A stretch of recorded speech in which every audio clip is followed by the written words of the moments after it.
Hello guys, this is Donald's Movies, and welcome to the second and the last part of the Emerald Dream series. In the previous episode we talked about the dream, how it was created and pretty much what it is about. And in this one I'm going to cover the Emerald Nightmare, a corrupted area of the dream, a virus that can easily spread and has spread like wildfire in the past. So without further ado, let's get into the lore.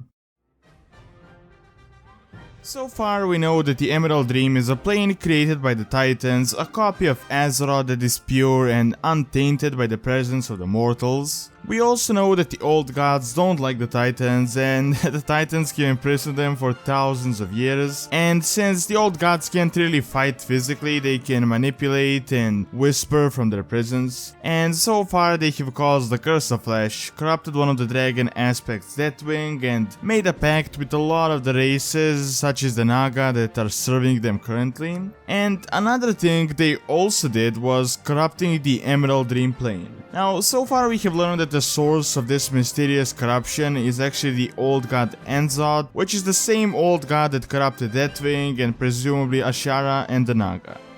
In the game, the first mentions of the Emerald Nightmare happened during World of Warcraft Vanilla in the Temple of Atal Hakar. We have a group of trolls there and they created a temple and they tried to summon Hakar the Soul Flayer, which is one of the most evil Loa like ever and one of the most evil beings on the world. And it is speculated by many people that he is like a child of the old gods. And Ysera found out about it and she dispatched a force led by the green dragon Irenicus to eliminate the threat. And they did damage the temple to some extent, but in the end they all fell to the corruption. Another mention also around that time of the nightmare is the Wailing Caverns. Once Naralex and his druids came there in order to connect the Emerald Dream and use their knowledge of the nature and druidism to heal the barrens and bring it back to the once lush state, because it wasn't always a wasteland. But instead what happened was that they got corrupted by the nightmare and the druids turned into the druids of the Fang, while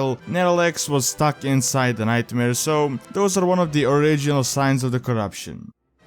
From time to time you had the occasional groups or druids that will fall prey to the nightmare, but during the Stormrage novel, which is in an era between Wrath of the Lich King and the Cataclysm, the corruption went into a full swing and got completely out of control.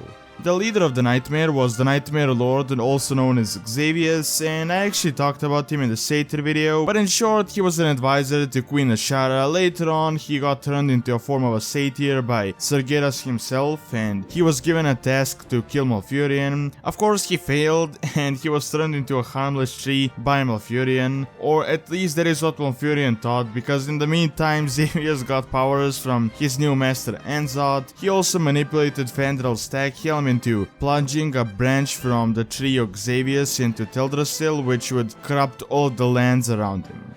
While everything unraveled, the mortals from all over the world started falling prey to the nightmare in Goldshire, Orgrimmar, Stormwind, and just all around the world. Even leaders such as Thrall, Sylvanas, and the Prince of Stormwind Anduin fell to the nightmare. Tyrande also made her way there in her search for Malfurion, as she was stuck there for far too long and his body was starting to decay, so she wanted to help him. In the meantime, Malfurion actually got out of the nightmare and he confronted Fandrel, and he realized that Fandrel has gone completely insane. He also found the source of the corruption of the land around him, the branch of the tree of Xavius, and soon enough he actually returned into the nightmare, and together with a lot of the important figures in the world of Azeroth, they defeated Xavius, only then realizing that Xavius was just doing the task that he was given and that there was a much bigger power behind the corruption, also known as the old god Enzod. But luckily for the world, they managed to spoil the plans of the old god, which was pretty much to bind the material plane of Azeroth and the nightmare into one, which would be completely lethal for the world and all the people living in the world of Azeroth.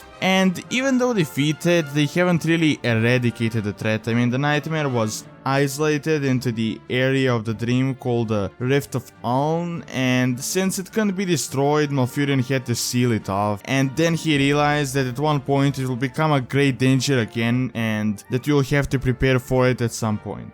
In the meantime, after the Stormrage novel and all the events that happened, we have seen the presence of it again, and the scar that was caused by the Shattering and the Barons, and we also found out that the Nightmare was seeking another Nightmare Lord since Xavier's pretty much failed. Isera acknowledged that, but since she lost her powers, she really couldn't do much, and currently the fate of the Emerald Dream and the Nightmare is pretty much in the hand of the Mortal Druids.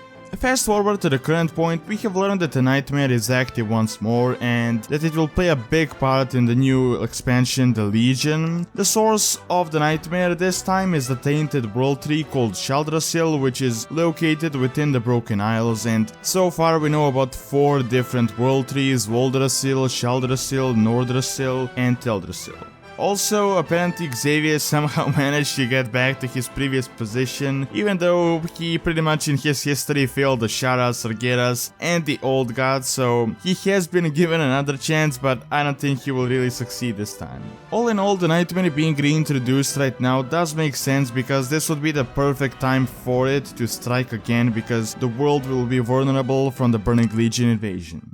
Alright, that is all I have for this video. Now, do you suggest future lore videos you would like to see? And at this point, I'm thinking of covering something related to the new expansion, covering stuff like the Burning Legion and the Demon Hunters and a lot of other related topics. Also, don't forget to like and subscribe if you're not subscribed already, as it really helps out the channel and keeps all these videos going. And thanks a lot for taking time out of your day to watch this video, and see you next time.